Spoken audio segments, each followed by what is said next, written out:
Halo semua, apa kabar? Saya harap semuanya dalam keadaan sehat-sehat dan tentunya tetap semangat dalam mempelajari sesuatu yang baru, dalam belajar, walaupun di tengah kondisi pandemi COVID-19 sekarang ini. Baik, kita akan mempelajari tentang concurrency in Python. Introduction.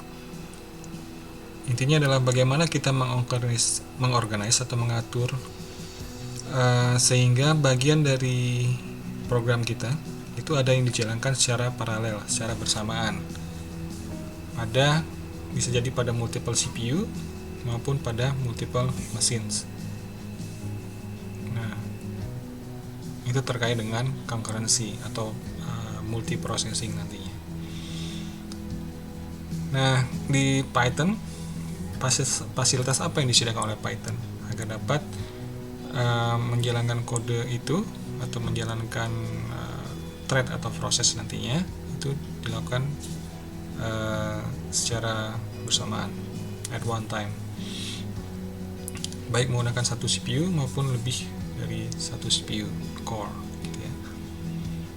Nah, tujuan utamanya di sini adalah kecepatan, sehingga sebuah proses atau sebuah program itu bisa dieksekusi dengan lebih cepat karena dilakukan secara paralel di beberapa CPU core seperti itu.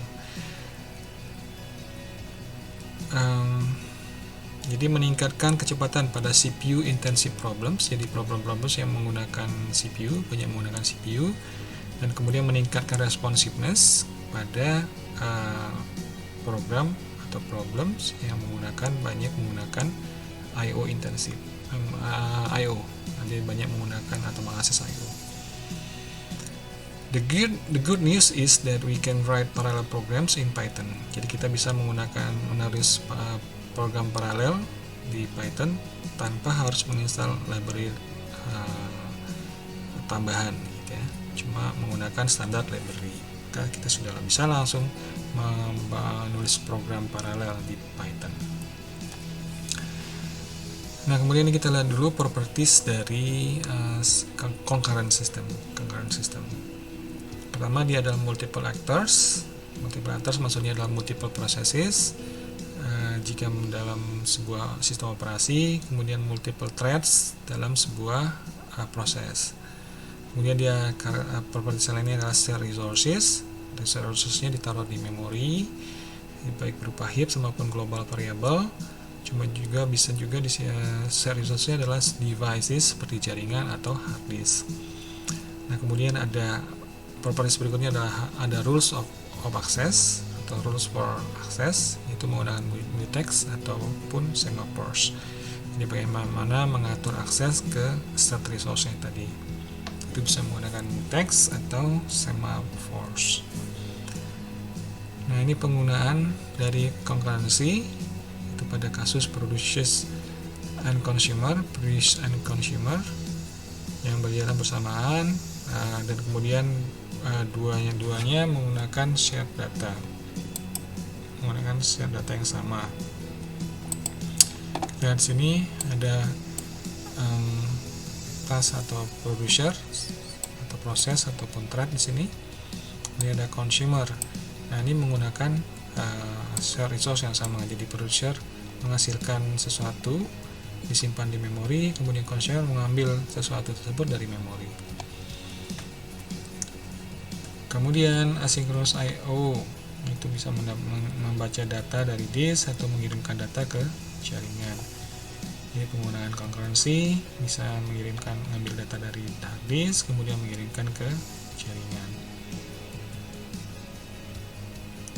Untuk asynchronous I/O. Kemudian parallel programs bisa juga, ini supaya lebih cepat.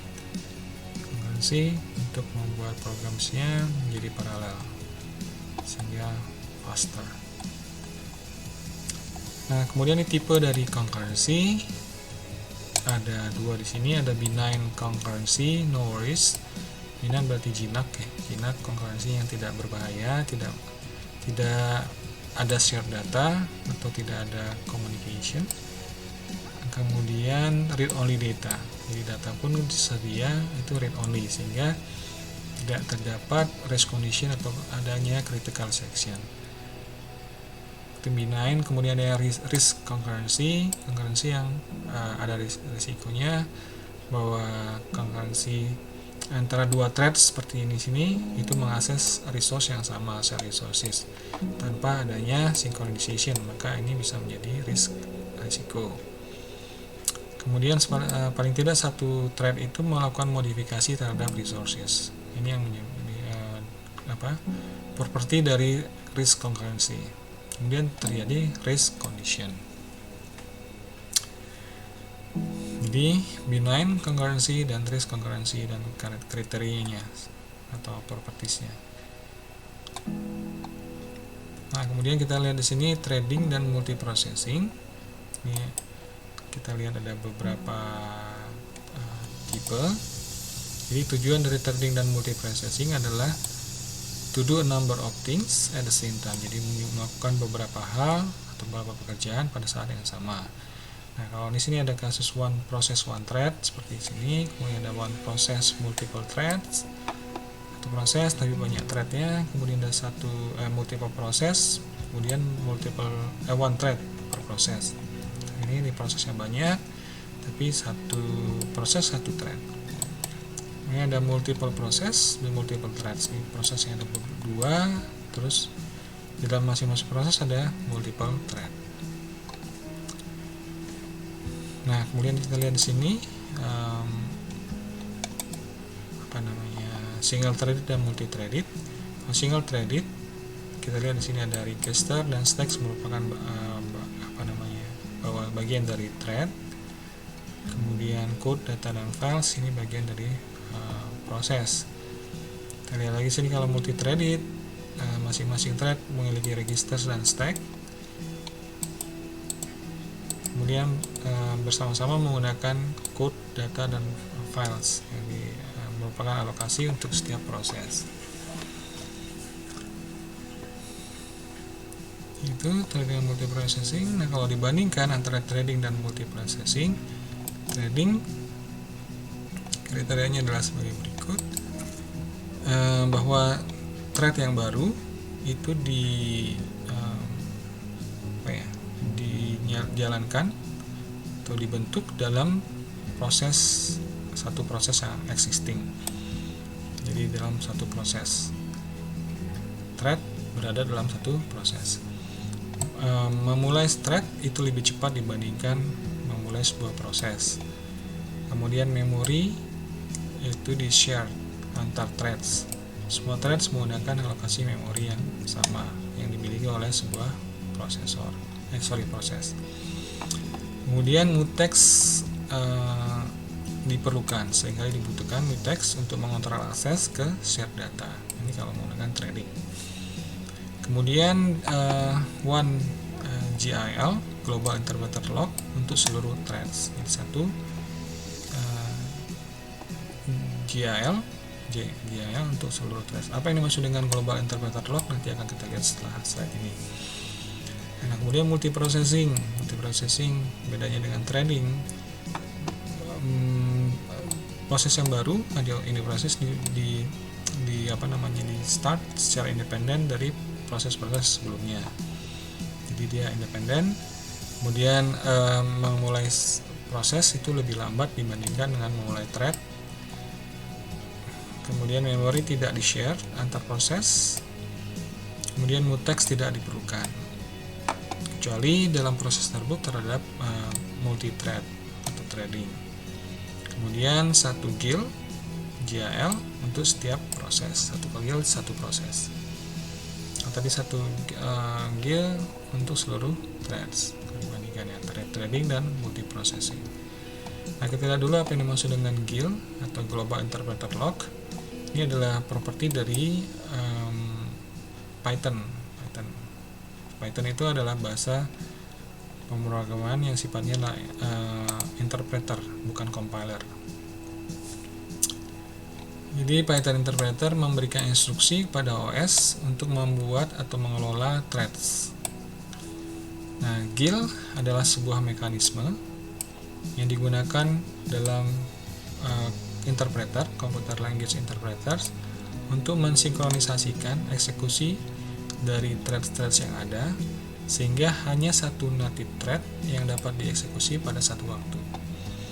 Jadi dia mengontrol supaya hanya satu thread yang dieksekusi pada satu saat.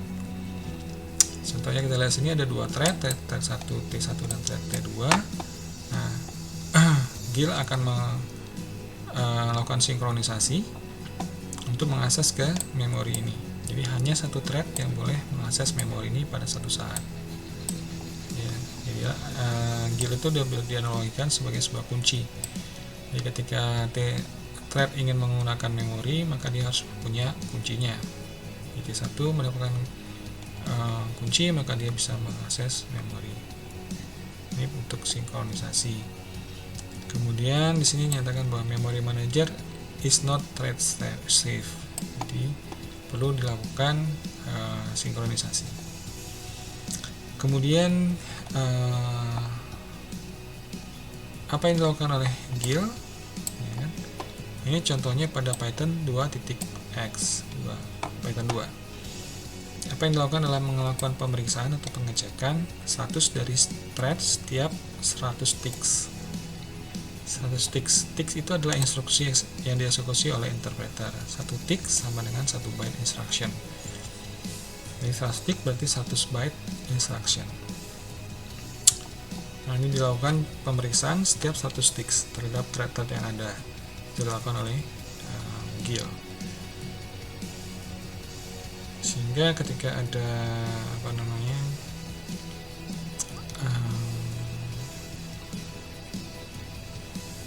selesai, ketika thread sudah selesai menggunakan satu akses memori, itu bisa dilanjutkan oleh thread lainnya karena selalu dicek, atau ketika jadi bisa saling terupdate setiap 100 ticks.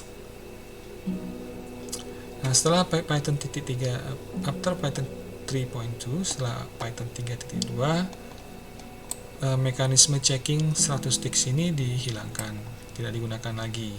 Kenapa tidak digunakan? Ada disadvantage-nya dari GIL yang menggunakan 100 ticks ini. Apa yang merupakan disadvantage atau kekurangan dari yang menggunakan 100 ticks tadi? Bahwa di sini a thread could wait very long. Jadi satu thread itu bisa dapat menunggu dalam waktu yang sangat lama. Kenapa? Karena setiap thread itu dapat memiliki menggunakan menggunakan resource itu selama dia membutuhkan. Jadi GIL-nya itu atau lock kuncinya tadi bisa dikuasai oleh satu thread saja. Tidak ada aturan maksimum berapa lama sebuah thread bisa memiliki GIL. Nah, jadi bisa very long, terutama kalau dia low priority thread. Jadi thread yang memiliki prioritas rendah itu akan menunggu dengan waktu yang sangat lama karena yang prioritas akan didahulukan. Jadi low priority thread might starve for the GIL lock and might starve for the CPU time. Jadi, karena dia tidak memiliki GIL, maka dia tidak bisa dieksekusi dan sehingga tidak starving dan tidak dapat menggunakan CPU time. Tidak dapat menggunakan CPU.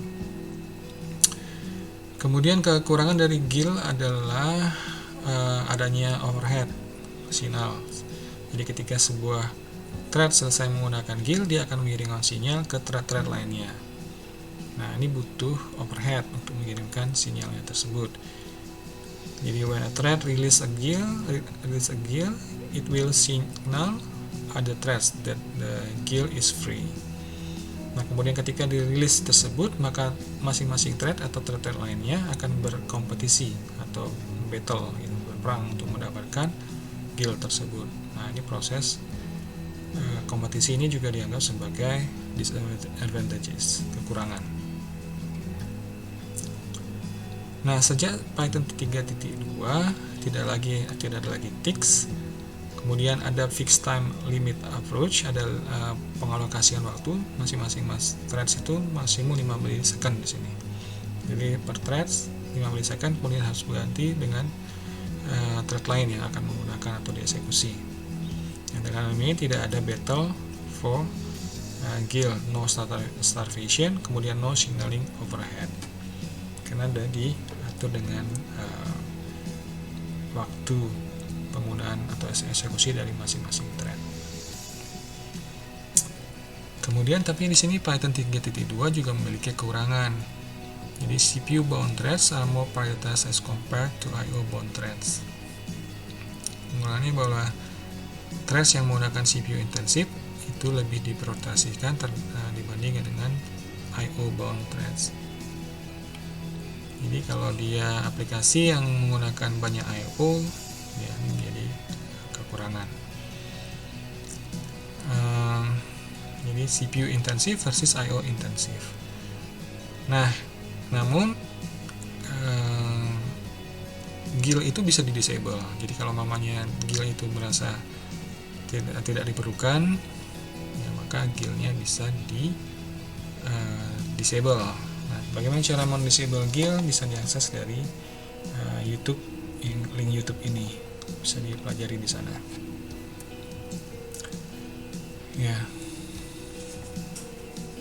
Ya, kembali kita ke multiple threads. Python itu sudah mendukung multiple threads untuk waktu yang sangat lama.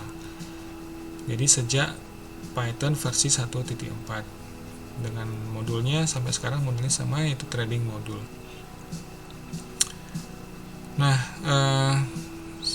source-nya dicatat bahwa untuk satu sistem CPU system yang menggunakan multiple threads tidak mungkin terjadi true concurrency. Kalau satu CPU-nya threads-nya banyak, nah berarti CPU-nya digunakan secara bergantian. Jadi tidak, atau bisa dibilang ya, tidak true concurrency, karena hanya satu thread yang dieksekusi pada satu waktu.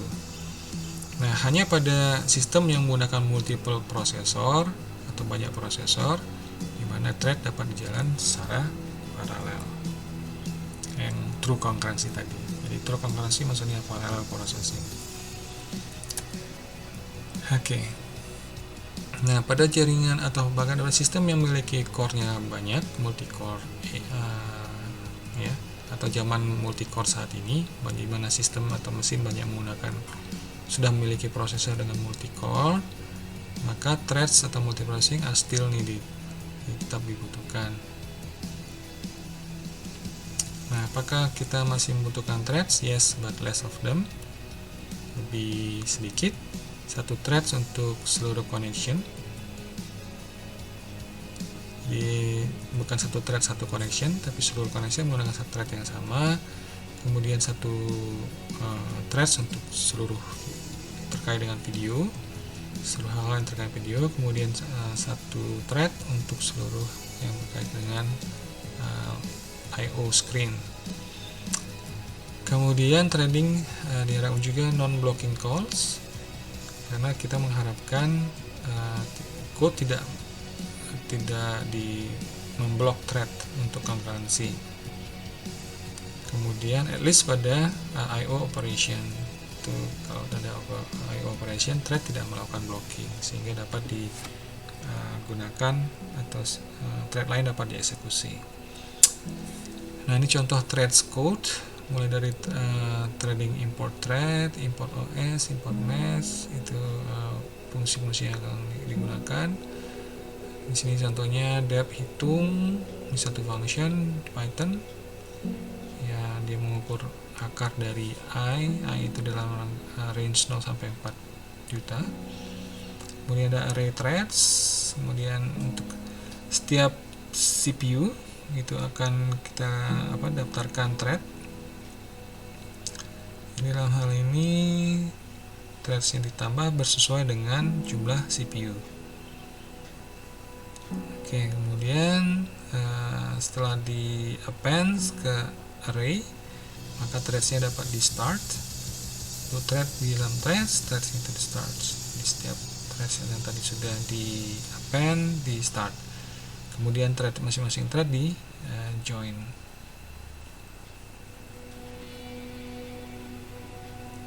Ya. nanti setelah itu threads-nya akan dieksekusi dan akan menghasilkan apa namanya ini,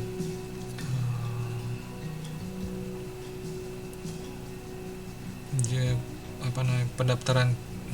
Outputnya adalah print pendaftaran thread dengan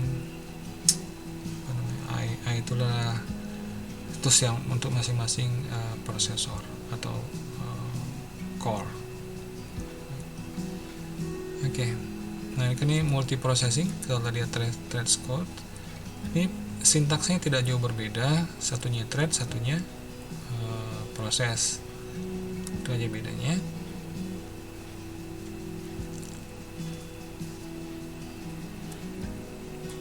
Ya, dalam hal ini karena threads itu dijalankan di masing-masing prosesor.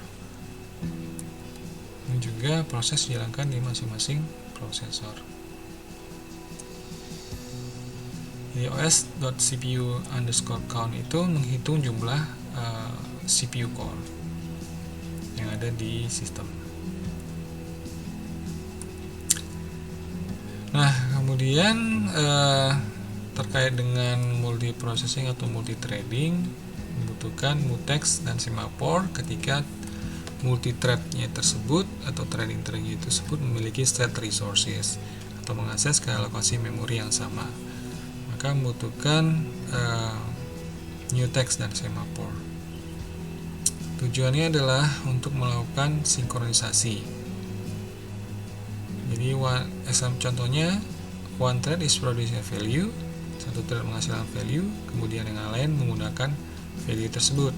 Nah, ini perlu adanya sinkronisasi dan juga mencegah terjadinya race condition. One thread of execution never enters a critical section. Jadi sebuah thread tidak pernah memasuki critical section ketika critical section tersebut sedang diakses oleh thread lainnya. Nah, mutex. Jadi mutex cara melakukan sinkronisasi atau mutex disebut juga dengan lock.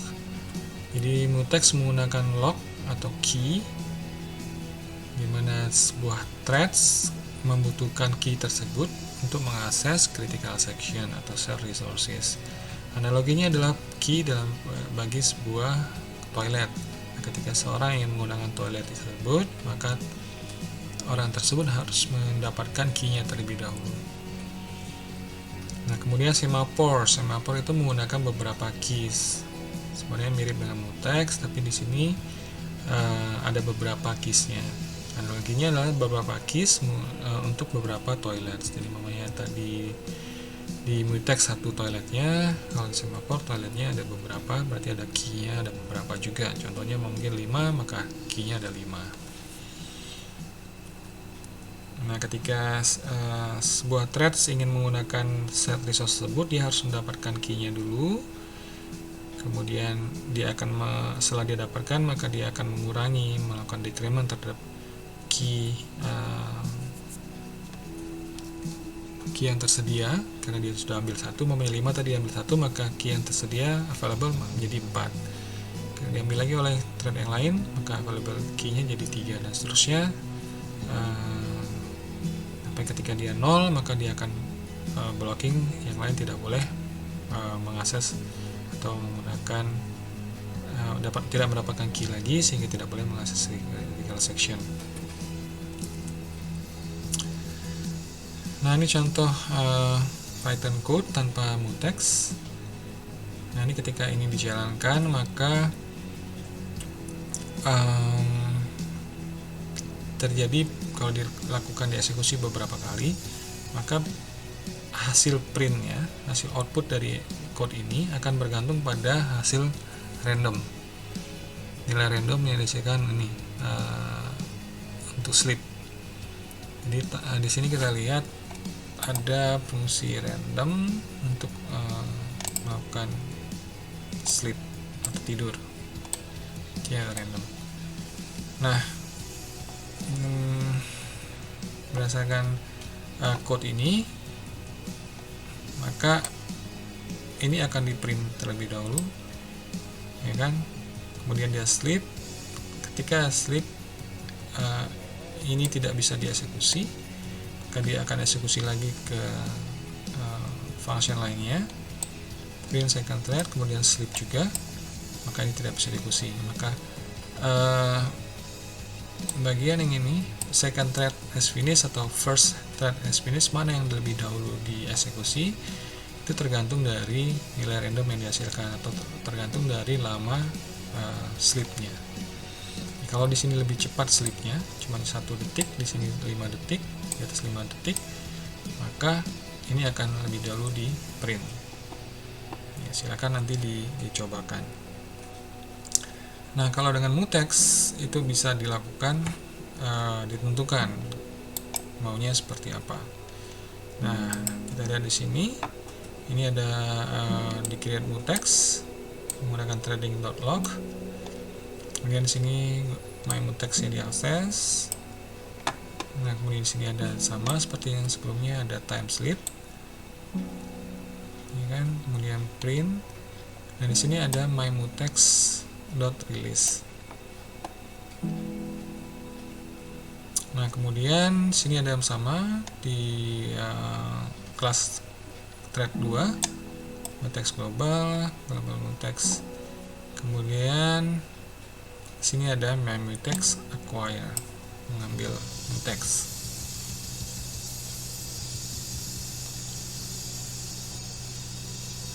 Jadi kelihatan di sini bahwa akan ini dieksekusi pasti karena ini tidak ada sleep, langsung dieksekusi. First thread is now sleeping, kemudian second thread is now sleeping juga dieksekusi. Namun ketika akan masuk ke first thread is finished, maka ini akan menunggu first thread dulu yang dieksekusi karena mutexnya ada di sini.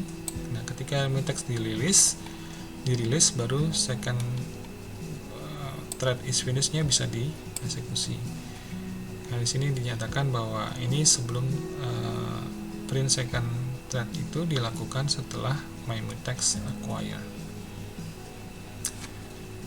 Ya, itu mutex. Kemudian semaphore juga tadi adalah sebuah cara untuk melakukan sinkronisasi. Dia memiliki mekanisme pensinyalan. Jadi ketika satu thread selesai menggunakan key-nya tadi, maka dia akan memberikan informasi ke thread lainnya bahwa oke, sekarang sudah ada key yang bisa kalian gunakan gitu. Kemudian semaphore mengelola internal counter, jadi melakukan decrement setiap kali terjadi acquire, dikurangi counternya. Kemudian kalau dia melakukan release maka di increment counternya. Nah, kemudian counter tidak boleh lebih kecil daripada 0. Nah, ketika acquire function itu menemukan bahwa counternya 0, dia akan melakukan blocking, menunggu sampai some other threads dirilis. Ya. Nah, dalam banyak kasus kita menginginkan untuk mengizinkan beberapa worker mengakses sebuah resource. Namun ketika juga masih membatasi jumlah aksesnya. Contohnya kita memerlukan untuk menggunakan semaphore dalam situasi di mana kita mendukung concurrent connection atau koneksi yang bersama atau download yang bergantian tapi bersamaan, concurrent. Nah, ini kita membutuhkan semaphore. Ini contoh code-nya. Kita lihat di sini sama from threading import time. Kemudian di sini ada semaphore 3. OBJ sama dengan semaphore 3. Jadi di sini tidak terlihat adanya penggunaan library yang aneh, masih menggunakan standar library. Kemudian bangun function display name. Kemudian obj acquire. Nah, di sini ada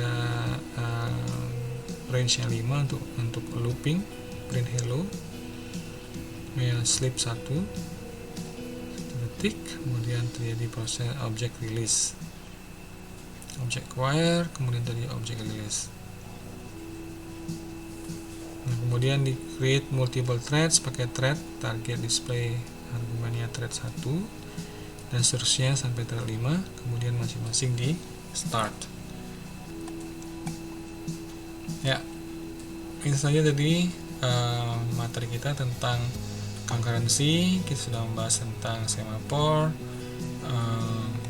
mutex, kemudian multiprocessing code, nama threads code. Ya, kita juga bahas tentang GIL, interpreter. Ya, itu saja. Untuk dapat mengerti lebih dalam terhadap materi concurrency ini, saya sarankan untuk mencoba code-code yang ada di sini maupun coding-coding lain yang tempat lain.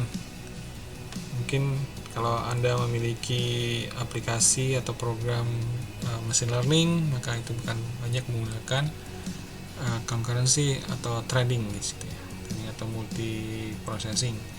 Nah, silakan aja dicoba-coba. Nanti bisa ditanyakan juga kepada Chandru sebagai teaching assistant untuk pada jam praktikum. Oke, semoga dapat dipahami dan bermanfaat. Terima kasih.